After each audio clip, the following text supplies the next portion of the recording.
now have Mark Woodman, who's been married 3 times. Shall we tell us about his experience? All right. Thank you, and thank you, Paddy. I think on behalf of our team, I'd like to say how good it is to have a heterosexual divorcee come along and argue tonight.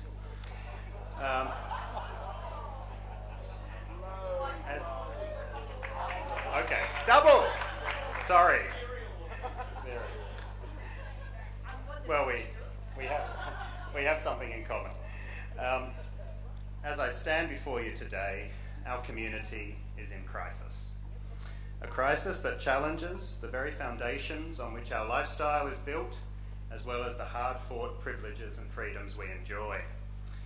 Now, over the years, we've faced many challenges to our cherished way of life, many evil forces conspiring to destroy everything that makes us unique and to force assimilation into mainstream society.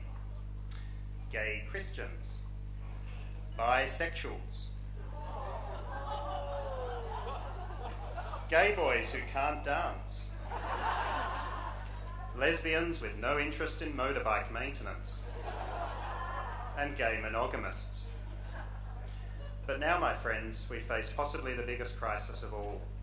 An illness is sweeping our community, and it threatens to decimate a generation of queers.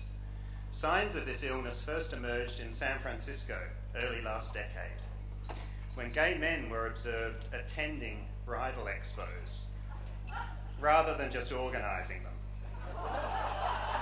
More shockingly, lesbians were also spotted, often expertly disguised as security personnel or toilet attendants. Their cover only being blown when they were caught out scoffing down wedding cake samples. Now, after years of work, scientists and mental health experts have finally characterised this terrifying and frighteningly contagious illness. Acquired gay-related obsessive marriage disorder, or AGROMD, is marked by a number of key features. A mild intellectual disability, poor reasoning and a deficit in self-awareness and insight, a simplistic and unrealistically positive worldview, a tendency to place misguided trust in people of dubious character, obesity,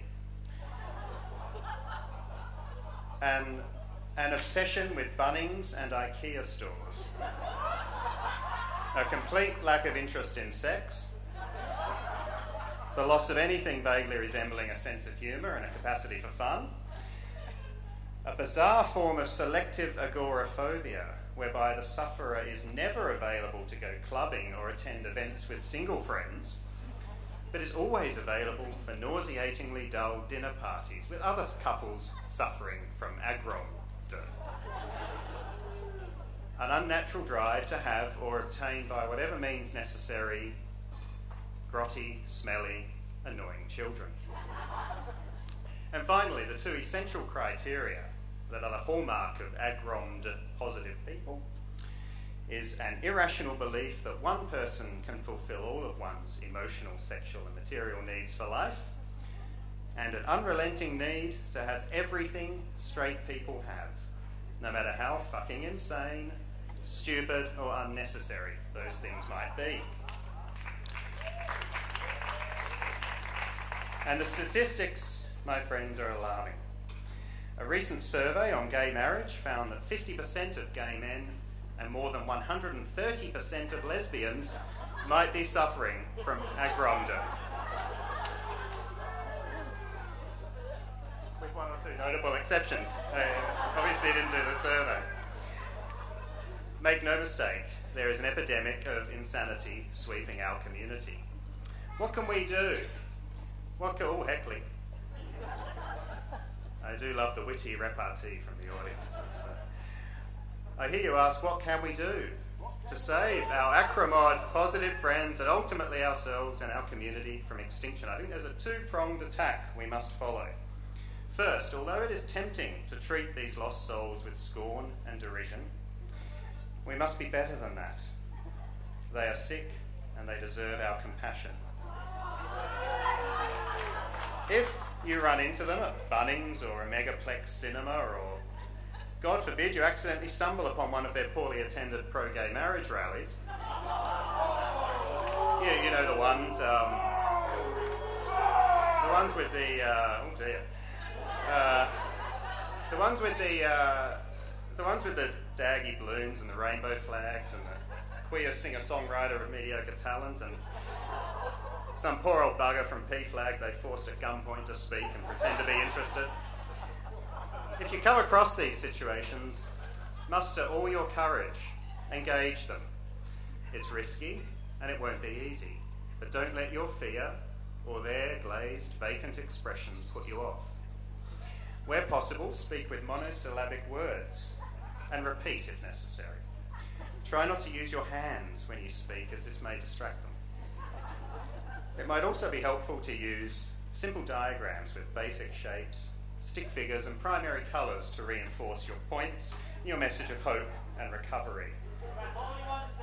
Above all, if you see any children, distract the acromed positive person, perhaps with an impromptu puppet show, and immediately call the Emergency Baptist Child Recovery Team. Whatever you do, don't give up. The second thing we must do, as a matter of urgency, is reclaim our rights as queer people and redouble our efforts at being positive, unmarried gay people. Some may say this is hopeless and there's nothing we can do, but I say, yes, we can. Yes, we can have meaningless, hot, casual sex and enjoy it guilt-free. Yes, we can blow $200 at the court getting pissed and end the night with a hot blowjob in the toilet at Connie's. And then tell our partner when we get home.